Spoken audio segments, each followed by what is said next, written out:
Hello my students, आज हम देखेंगे निविड संकुलन क्लोज पैकिंग।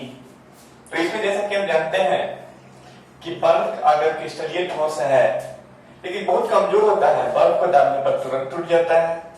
NaCl नमक थोड़ा हार्ड होता है, लोहा नहीं है।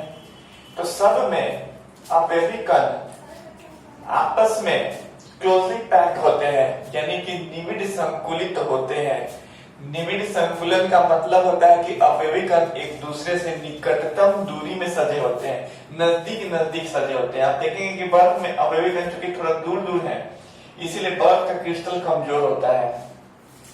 जिसमें अपव्ययी कण निकटतम दूरी में बहुत ज्यादा क्लोजली पैक्ड है, वैसा क्रिस्टलीय ठोस कठोर होता है ज्यादा।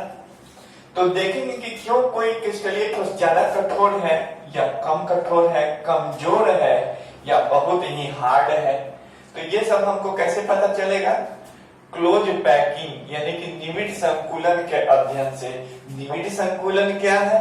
तो निविड संकुलन का मतलब होता है कि अवयवी कण, किसी भी ठोस में अवयवी कण आपस में बहुत नजदीक नजदीक सजे होते हैं। जैसे इस प्रकार से अवयवी कण को समझने के लिए गोला मान लें तो उनमें सजावट कैसी होती है? तो दूर दूर नहीं होगी, नजदीक नजदीक होगी। तो हम देखते हैं कि ठोस में अवयवी कण एक दूसरे से निकटतम दूरी पर रहते हैं, मतलब कि अवयवी कण एकदम नजदीक नजदीक होते हैं। इसी व्यवस्था को निविड संकुलन कहते हैं। तो क्लोज पैकिंग या निविड संकुलन क्या है? तो अवयवी कण किसी भी ठोस में नजदीक नजदीक होते हैं। इस व्यवस्था को ही हम लोग निविड संकुलन या क्लोज पैकिंग कहते हैं। ठोस की संरचना को समझने के लिए अवयवी कणों को गोला मान लिया गया है। अवयवी कण चूंकि बहुत सूक्ष्म होंगे, दिखाई तो देंगे नहीं, तो इसलिए पढ़ाई के लिए हम लोगों को बड़ा बड़ा गोला मान लिया गया है कि हमको समझ में आए। तो इसमें पहला जो पॉइंट है, एक विमीय निविड संकुलन यानी कि close packing in one dimension.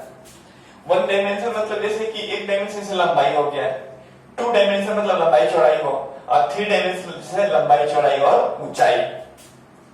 तो जनरली पेपर पर या बोर्ड पर हम लोग लंबाई चौड़ाई ऊंचाई नहीं देख सकते हैं। वास्तविक संरचनाएं जैसे भी है इसमें, जैसे ये डस्टर है, लंबाई चौड़ाई ऊंचाई है, तो यानी कि वो थ्री डायमेंशन है। तो अभी हम लोग क्लोज पैकिंग देख रहे हैं वन डायमेंशन में। तो वन डायमेंशन यानी कि एक विमीय निविड संकुलन, close packing in one dimension. तो इसमें दिखाया गया है कि अवयवी कण एक पंक्ति में एक दूसरे को स्पर्श करते हुए सजे हुए हैं। तो ये बताइए कि अगर ये एक अवयवी कण है तो कितने गोलों के संपर्क में है? दो गोलों के संपर्क में है।